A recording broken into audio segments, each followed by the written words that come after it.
உலகத்துல என்ன பாவத்தை நான் செய்தேன், இப்படிப்பட்ட பாவகாரியத்தை நீ செய்து விட்டாயே என்று அந்த குழந்தை கேட்கும் பொழுது ராவனும் கண்கலங்கி, என்னுடைய இப்படிப்பட்ட சிவத்தினால் அக்னி விளத்து அதை நீ இறங்கி உன் உடம்பெல்லாம் இப்படி கருகி நிலத்தோடு சிவந்த மொழிகளோடு காட்சி தரக்கூடிய நீ இன்று முதல் இந்த ஊரை காக்கக்கூடிய கருப்பசாமியாக திகழ்வாய் அப்படிங்கிற காலத்தை ராமாயணத்தை ஏற்படுத்தி கொடுத்தான் அன்று ராமன்.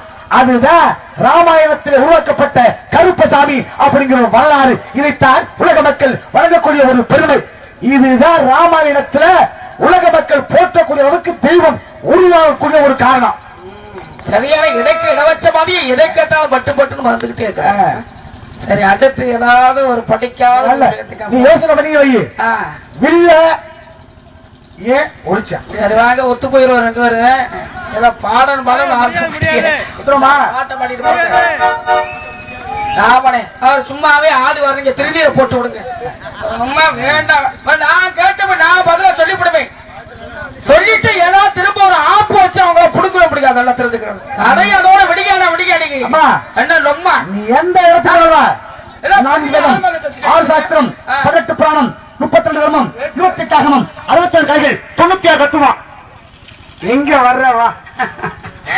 நாளைக்கு ஏதோ 6 சாஸ்திரம் 18 புராணம் 28 ஆகமம் 32 தர்மம் 64 கலைக்காலம் 96 தத்துவம் 10 பாட்டு 8 தொகை சூடாவளி கண்டு பிரபஞ்ச உற்பத்தி எல்லாம் பேசவா. சிறப்பதிகாரம் மணிமேகலை குண்டலகேசி பேசவா பேசுவா. இப்ப நான் ஆரம்பிக்கிறேன். சரி, உள்ள வந்து விளக்கத்தானே சொன்னா ஏன் ராமே முடிச்சா ஒரு வாத்தியார் கூட்டு கேட்டாராம், ஏன்டா ராமே பிள்ளை உடைச்சான் அப்படின்னு. அப்ப அந்த பிள்ளை படிச்சவன் சொன்னானா, ஐயா பிள்ளை உடைச்சது யாரு? ஏன்னா இவர் வந்து பிள்ளைக்கு அறிவு வளரணுன்றக்கா கேட்கிறாரு. ஒரு மாணவன் கேட்கிறாரு வாத்தியார், பிள்ளை ஒடிச்சது யாரு நான் சொல்றேன் அப்படின்ட்டாரு. அப்ப அவன் திடீர் என்று சொல்றேன், சார் நான் வந்து அந்த பிள்ளை ஒடிக்கலக்க அப்படின்னா. அப்ப பிள்ளை வந்து விளக்கத்தானே சொன்ன ஜனகே ஏன் ஒடிச்சார் அப்படின்னா, முதல் நாள் ஜனக வந்து சுயபரத்துக்கு ஏற்பாடு பண்ணிட்டான். பிள்ளை விளக்கனை சீதையை மனமுடிக்கனை அப்படி சுயபரத்திற்கு ஏற்பாடு பண்ணிட்டான். இதை எறிந்த விஸ்வாமித்திர முனிவர் என்ன செஞ்சாரு, ஜானகி வதம் முடித்த பிறகு அவர் தான் ராவணி லட்சுமணனை கூட்டிக் கொண்டு போறாரு, மிதிலைக்கு போறார். மிதிலைக்கு போகும்போதுதான் இடையில் வந்து ஒரு ஓடை. அந்த ஓடையில் என்ன ஆகுது அப்படின்னா, லட்சுமணனை தாண்டி போயிட்டான், விஸ்வாமித்திர முனிவரும் தாண்டி போயிட்டார். இடையில் கிடந்தது ஒரு கல்லாகப்பட்டது. ராமன் மட்டும் என்ன செஞ்சாரா, அந்த ஓடையை தாண்டாவை அந்த கல்மேல் கால் வைத்து பிறகு தாண்டி போனார். அவ கல்லாக இருந்தவள் யாரு, அகலிகை பெண்ணாக மாறிட்டான். ராமா உன்னுடைய பாதம் பட்டதா நான் பெண்ணாக மாறினேன் அப்படின்னா. அதான் சொன்னாரு, ராமா உன்னுடைய கைமணம் அங்கே கண்டேன், ஆனா உன்னுடைய கால்வனம் இங்கே கண்டா ராமா. அப்படி பிரபையோடு கூட்டிக் கொண்டு மிதிலைக்கு போன மறுநாட்டாளை சுகவரம் முதல் நாளே வந்துட்டாங்க. அவ என்ன ஆனது, சீதையை பார்ப்பதற்காக ஆசைப்பட்டார் ஸ்ரீராமனாகப்பட்டவன்.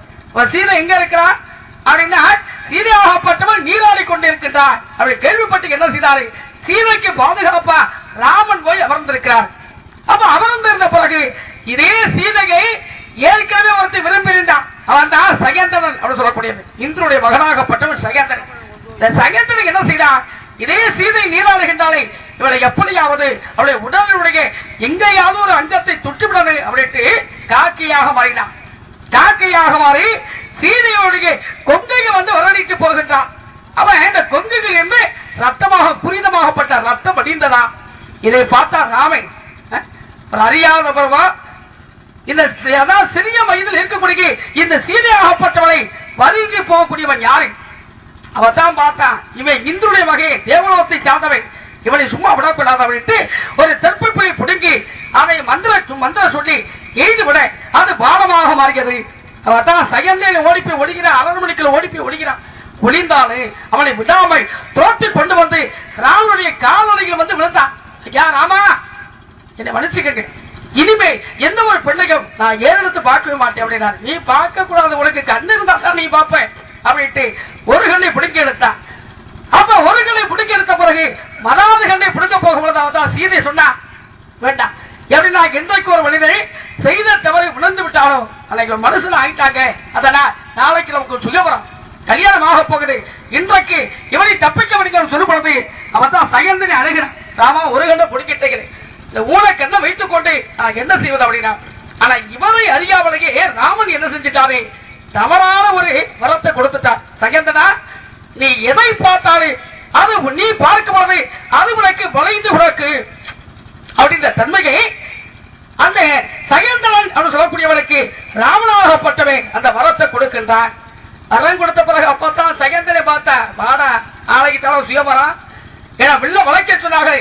என்னுடைய பார்வையாய் அந்த வில்லை வளைத்து நான் ஆசைப்பட்ட சீதை வளமொழிக்காம நான் விடமாட்டேன் அப்படின்ட்டு அதே வஞ்சகத்தோடு மறுநாள் சுயமரத்தில் வந்து உட்கார்ந்திருக்கிறார். யாரு? சகந்தனை. அவர் ராமன் உட்கார்ந்திருக்க, ராமனுக்கு வந்து இவர் கொடுத்த வரத்தை மறந்து விட்டாரு. அப்பா விஸ்வாமித்திர முனிவன் பார்த்தா, ராமா வில்லை வளைக்காதே, வில்லை ஒடி அப்படின்னார். எப்படின்னா சகந்தனை பார்த்தா வில்லு வளைஞ்சிரு. அப்ப இவரால் வளைக்க முடியாது. அப்பத்தான் ராமன் என்ன செய்தார், வளைக்க சொன்ன வில்லை எடுத்து ஒடித்து சீதையை மணமுடித்தான். அப்பத்தே ஜனங்களுக்கு ஒண்ணும் முடியல, யாருக்குமே ஒண்ணும் என்ன நம்ம வளைக்கத்தாலே சொல்ல முடியுது. அப்ப புரிந்தது விஸ்வாமித்திர முனிவருக்கு மட்டும் புரிந்தது. இதான் நீங்க கேட்ட கதைக்குள்ள விளக்கா. ராமாயணத்துல இது மட்டுமல்ல, எக்கச்சக்கமான 10 நாளைக்கு என்ன சந்திச்சு வச்சுக்க மத்தி போயிருவேன். ஆனப்பட்ட மனுஷன் தான கொட்டி போயிட்டா நீ எனக்கு சுண்டக்கரை வத்தி போவேன். அப்படிதான் கதை சொல்லணும் அப்படின்னா எனக்கு சண்டை இழுக்கவி வச்சுக்கங்களே, அன்னைக்கு வர தூக்கமே வரும். அப்படியா? சரிங்க. கதையை நீங்க ஆரம்பிக்க எந்த கதை கதை சொல்லி அப்படின்னா உடம்பு வத்தி போகுமா?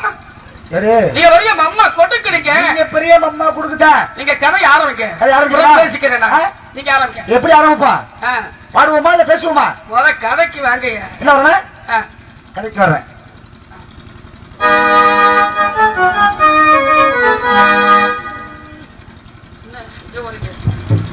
சொல்ற ஒரு பாட்டை பாட்டுட்டு அடுத்த மேலே கேளு. சொல்லட்டுமா? சொல்லுங்க.